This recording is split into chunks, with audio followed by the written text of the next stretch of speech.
गणेश जी को वंदन, माँ सरस्वती को नमन करते हुए आज मैं सुरुचि श्रीवास्तव ARP हिलौली उन्नाव अपने सभी शिक्षा विभाग से जुड़े हुए माननीय गणों तथा शिक्षकों का अपने चैनल पर स्वागत करती हूँ। साथियों, आज निपुण भारत के बारे में मैं चर्चा करूँगी कि आखिर ये क्या है और कितना आवश्यक है। केंद्रीय शिक्षा मंत्री श्री रमेश पोखरियाल निशंक द्वारा समझ के साथ पढ़ने तथा संख्या गणना में निपुणता के लिए निपुण भारत योजना को लॉन्च किया गया। इसके माध्यम से देश का प्रत्येक बच्चा 2026-27 तक ग्रेड 3 के अंत तक मूलभूत साक्षरता और संख्या गणना कौशल अवश्य प्राप्त कर सकेगा, जिससे देश के छात्रों का शैक्षिक विकास होगा और उनकी मानसिक एवं शारीरिक क्षमता भी बढ़ेगी। संचालन इसका कैसे होगा? योजना का संचालन निपुण भारत शिक्षा और साक्षरता विभाग द्वारा किया जाएगा। इस योजना को नई शिक्षा नीति 2020 के अंतर्गत शुरू किया गया। कार्यान्वयन इसका कार्यान्वयन स्कूल शिक्षा और साक्षरता विभाग द्वारा किया जाएगा। ये निपुण भारत स्कूली शिक्षा कार्यक्रम समग्र शिक्षा का एक हिस्सा है, जो योजना के कार्यान्वयन के लिए सभी राज्यों एवं केंद्र शासित प्रदेशों में 5 स्तरीय तंत्र स्थापित करती है। आइए जानते हैं कि इसका अर्थ क्या है। संख्यात्मक ज्ञान के साथ पठन में निपुणता, यही इसका अर्थ है। आइए अब जानते हैं कि इसका पूरा नाम क्या है। तो निपुण का पूरा नाम national initiative for proficiency in reading with understanding and numeracy है। इसका लक्ष्य क्या है? 2026-27 तक निपुण भारत योजना के लक्ष्य को प्राप्त करने के लिए राज्य स्तर पर अलग अलग लक्ष्य को निर्धारित किया गया है।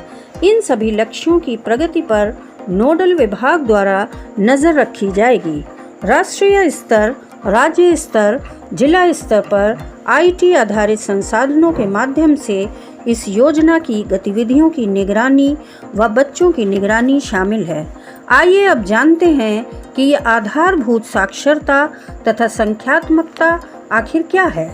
तो आधारभूत साक्षरता तथा संख्यात्मकता उस कौशल तथा रणनीति को कहा जाता है जिसके माध्यम से छात्र पढ़ने, लिखने, बोलने और व्याख्या करने में सक्षम होते हैं। ये भविष्य में शिक्षा प्राप्त करने का मूल आधार है, जो कक्षा 3 तक बुनियादी साक्षरता एवं संख्यात्मक कौशल प्राप्त करने में मदद करती है।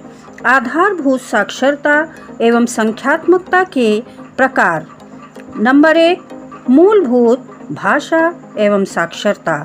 मौखिक भाषा का विकास, ध्वन्यात्मक जागरूकता, डिकोडिंग, शब्दावली, रीडिंग कॉम्प्रिहेंशन, पठन प्रवाह, प्रिंट के बारे में अवधारणा, लेखन, कल्चर ऑफ रीडिंग। अब मूलभूत संख्यात्मकता और गणित कौशल क्या है? संख्या पूर्व अवधारणाएं, संख्या बोध, गणितीय संक्रियाएं, मापन, आकार एवं स्थानिक समझ, पैटर्न आदि। सुधार के लिए शैक्षणिक दृष्टिकोण देखिए। Number 1, school module.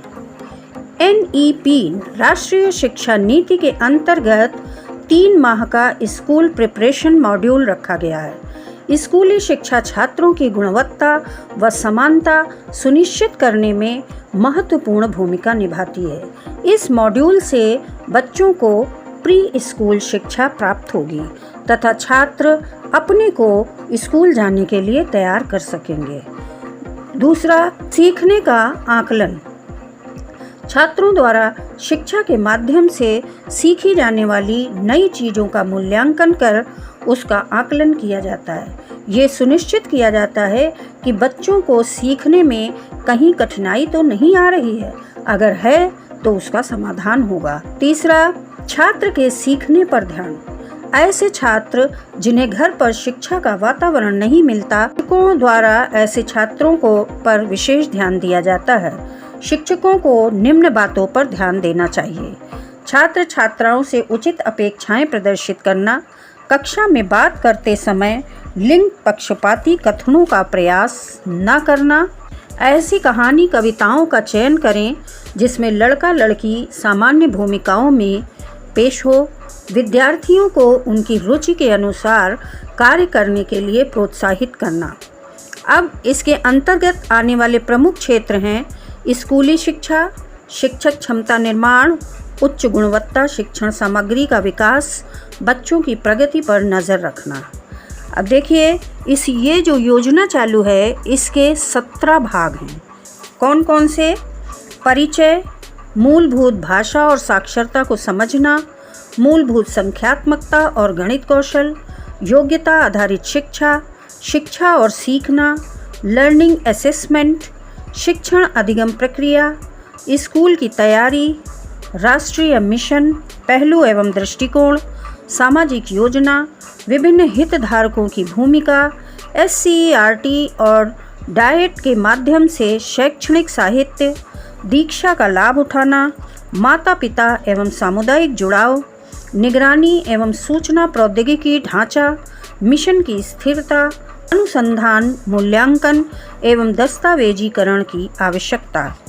इसके हितधारक हैं राज्य एवं केंद्र शासित प्रदेश, national council of education research and training NCERT, central board of secondary education, Kendriya Vidyalaya Sangathan, state council of educational research and training, district institute of education and training, district education officer and block education officer, block resource centre तथा cluster resource centre, head teachers, non government organisation, civil society organisation, school management committee, volunteers, community and parents, private school. अब आइए जानते हैं कि ये योजना आखिर क्यों इस योजना को लॉन्च किया गया। भारतीय स्कूलों में मूलभूत शिक्षा के लिए स्कूलों में प्राथमिक शिक्षा प्राप्त करने वाले अधिकांश भारतीय छात्र बुनियादी अंक गणित को पढ़ समझ नहीं पाते। 4 से 8 आयु वर्ग के 25% स्कूल जाने वाले बच्चों के पास आयु उपयुक्त संज्ञानात्मक और संख्यात्मक कौशल नहीं है। इस प्रकार प्रारंभिक चरण में सीखने की भारी कमी है। 6 साल से कम उम्र के 4% बच्चे कम से कम अक्षरों को पहचानने में सक्षम हैं, जिनमें से 6% जमा कर सकते हैं। कक्षा 2 के 8% बच्चे ही अपने से नीचे की कक्षाओं का पाठ पढ़ सकते हैं। कक्षा 3 के 8% छात्र अपने से 2 स्तर नीचे के छात्रों के लिए बने पाठ को पढ़ सकते हैं। इस प्रकार इस मुद्दे से निपटने के लिए ये पहल शुरू हुई ताकि छात्रों को पढ़ने लिखने में निपुण बनाया जा सके। ये राष्ट्रीय शिक्षा नीति 2020 के अनुरूप है। इसके उद्देश्य ये है कि देश का प्रत्येक बच्चा 2026-27 तक ग्रेड 3 के अंत तक कम से कम मूलभूत साक्षरता और संख्या की गणना करने का कौशल प्राप्त कर सके। इसके लाभ देखिए क्या है। प्राथमिक कौशल बच्चों को कक्षा में रखने में सक्षम बनाते हैं, जिससे आगे की कक्षाओं में पढ़ाई छोड़ने की दर में कमी लाई जाए। इस योजना से सीखने के अनुकूल माहौल से शिक्षा की गुणवत्ता में सुधार होगा। खिलौना आधारित अनुभवात्मक सीखने के रूप में अभिनव अध्यापन कला कक्षा कार्य में इस्तेमाल की जाएगी, जिससे सीखना एक खुशहाल और एक आकर्षक गतिविधि रहेगी।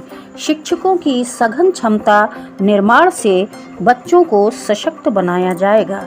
शारीरिक, सामाजिक, भावनात्मक विकास, साक्षरता और संख्यात्मक विकास, जीवन कौशल आदि जैसे परस्पर संबंधित और परस्पर निर्भर विकास के विभिन्न क्षेत्रों पर ध्यान केंद्रित करके बच्चे का समग्र विकास प्रगति कार्ड में परिलक्षित होगा। हर बच्चा प्रारंभिक ग्रेड में शामिल होगा, इसलिए उस स्तर पर ध्यान देने से सामाजिक, आर्थिक अलाभकारी समूह को भी लाभ होगा, जिससे समान और समावेशी गुणवत्ता पूर्ण शिक्षा तक पहुंच सुनिश्चित की जा सकेगी। देखिए इसकी विशेषताएं क्या हैं। 3 से 9 वर्ष आयु वर्ग के बच्चों की सीखने की ज़रूरतों को पूरा किया जाएगा। बच्चों को राइटिंग, रीडिंग और कंटेंट सीखने में मदद मिलेगी। साक्षरता एवं संख्यात्मकता के ज्ञान को छात्रों के अंदर विकसित किया जाएगा। शिक्षकों की सघन क्षमता निर्माण से छात्रों को सशक्त बनाया जाएगा। बच्चे तेजी से सीखने की गति हासिल करेंगे। सभी राज्यों और केंद्र शासित प्रदेशों में राष्ट्रीय, राज्य, जिला, ब्लॉक, स्कूल स्तर पर 5 स्तरीय कार्यान्वयन तंत्र स्थापित किया जाएगा। सक्षम वातावरण का निर्माण किया जाएगा। इसमें व्यापक दिशा निर्देश दिए गए हैं कि शिक्षा मंत्री जी ने निपुण भारत कार्यक्रम के संबंध में बताया कि राष्ट्रीय शिक्षा नीति 2020 में ये निर्धारित है कि सभी बच्चों के लिए मूलभूत साक्षरता और संख्यात्मक कौशल प्राप्त करना तात्कालिक राष्ट्रीय मिशन बनना होगा। इसीलिए विभाग द्वारा व्यापक दिशा निर्देश विकसित किए गए हैं ताकि देश के छात्रों का भविष्य उज्जवल हो और पढ़ाई के लिए उनकी रुचि बनी रहे।